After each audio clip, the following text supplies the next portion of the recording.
Bueno muchachos, ¿cómo están ustedes? Continuando con nuestras clases virtuales por la pandemia que ustedes saben estamos viviendo, vamos a hacer un resumen explicativo del tema que vimos ya en la semana que está culminando sobre el problema obrero. Veamos.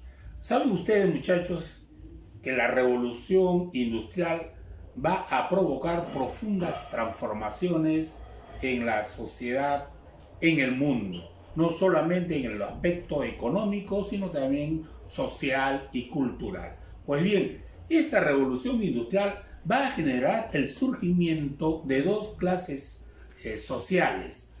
Por un lado tenemos a la burguesía y por otro lado tenemos a la clase obrera. Clases sociales que van a estar marcadas por esta nueva desigualdad que la revolución industrial va a generar. Pues bien, ¿cómo enfrentar esa desigualdad que se plasmó? Bien es cierto, hubo grandes progresos en el mundo, eso no lo podemos negar, pero esos grandes progresos también, repito, trajo desigualdades, ¿no es cierto? Pues bien, ¿cómo hacer para solucionar? ¿Qué alternativas plantear ante esta desigualdad que se daba en la relación entre la burguesía y la clase obrera? Se plantearon básicamente, muchachos, tres alternativas de solución. Por un lado tenemos los planteamientos del anarquismo, por el otro lado tenemos el planteamiento del llamado socialismo y por el otro lado tenemos el planteamiento que hizo la Iglesia a través de la doctrina social que ellos elaboraron ante esta gran discriminación, gran explotación que se daba en el siglo XIX. Hoy día vamos a ver las alternativas planteadas por el anarquismo y por el socialismo. Lo planteado por la Iglesia Católica lo vamos a ver en el siguiente tema, en donde vamos a desarrollar muy bien esto, cómo fue su nivel de participación frente a la situación propiamente de los obreros. Veamos entonces, ¿cuáles eran estas condiciones laborales que se dieron en esa relación de explotación, de discriminación, de desigualdad entre la burguesía y los obreros? Pues veamos, la jornada de trabajo de los obreros alcanzaba muchas veces hasta 16 horas. No tenían derecho al día de descanso, no tenían seguro de accidentes, no tenían seguro médico, derecho a la jubilación, derecho a las vacaciones, indemnización por el despido, como ahora se tiene, ¿no es cierto?, frente a esta lucha que desarrollaron los primeros movimientos obreros en el siglo XIX. Nada de eso tenían en ese entonces los trabajadores. Es más, sus salarios eran muy bajísimos, imposible que con ellos pudieran subsistir dignamente. Además, por ese bajísimo salario y de las condiciones laborales deprimentes, ellos vivían en condiciones insalubres, hacinados, en pequeñas viviendas.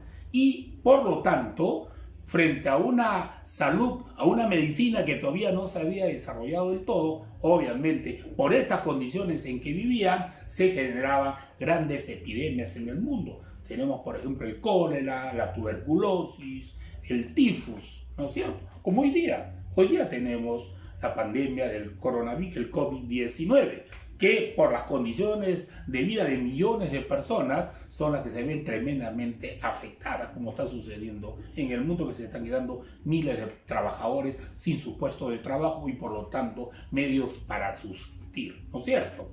Bien, si estas eran las condiciones, entonces, ¿qué planteaba el anarquismo frente a esta problemática de desigualdad que se daba en esa relación de la burguesía y el proletariado, como se denominó en ese entonces?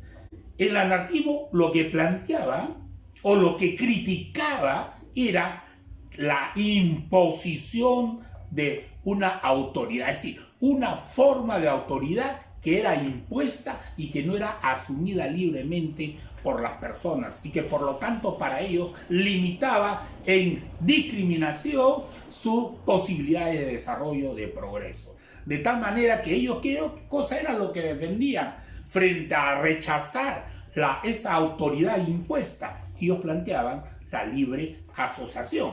Con este planteamiento el anarquismo tuvo su punto más alto de desarrollo en 1868, con la creación de la Alianza Internacional de la Democracia Socialista, ¿no es cierto?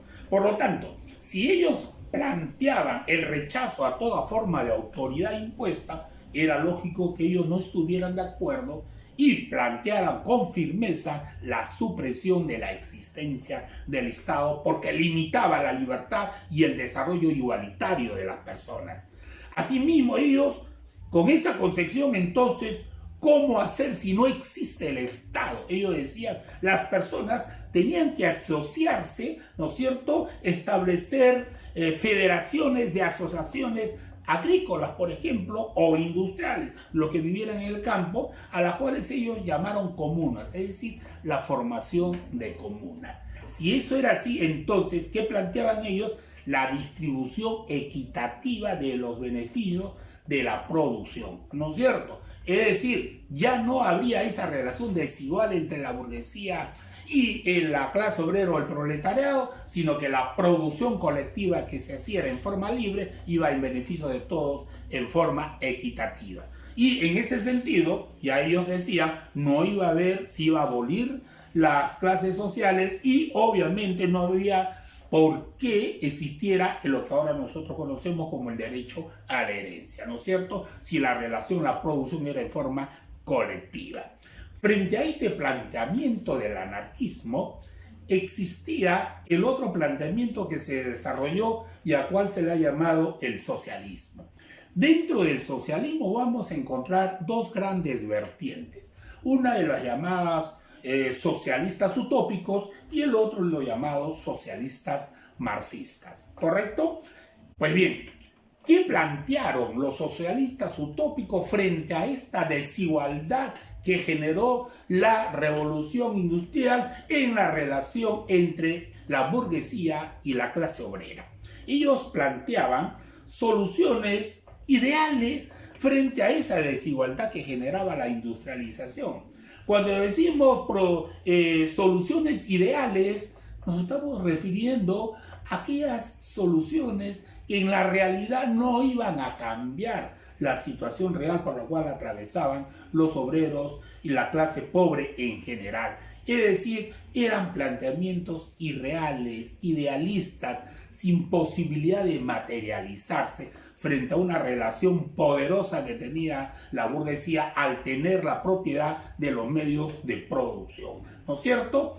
Pero ese era el planteamiento que establecieron los socialistas utópicos. Ellos entonces también, al igual o parecido a lo que plantearon los anarquistas, ellos plantearon la conformación de nuevos modelos de sociedad, ¿no es cierto? Y entonces ellos también decían, había que formarse pequeñas comunidades de producción y de consumo basado en la armonía social, ¿no es cierto?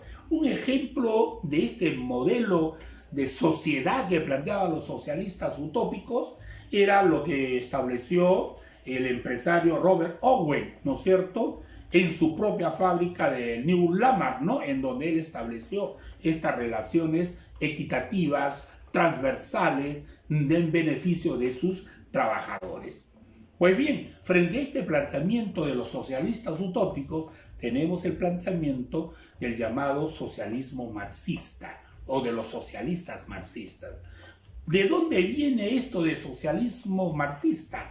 Del nombre de aquel gran pensador del siglo XIX, que es el que va a estudiar profundamente las relaciones sociales de la humanidad y de lo que se dio con el surgimiento del capitalismo con la revolución industrial. Me estoy refiriendo a Carlos Marx, ¿no?, que vivió entre 1818 y 1883.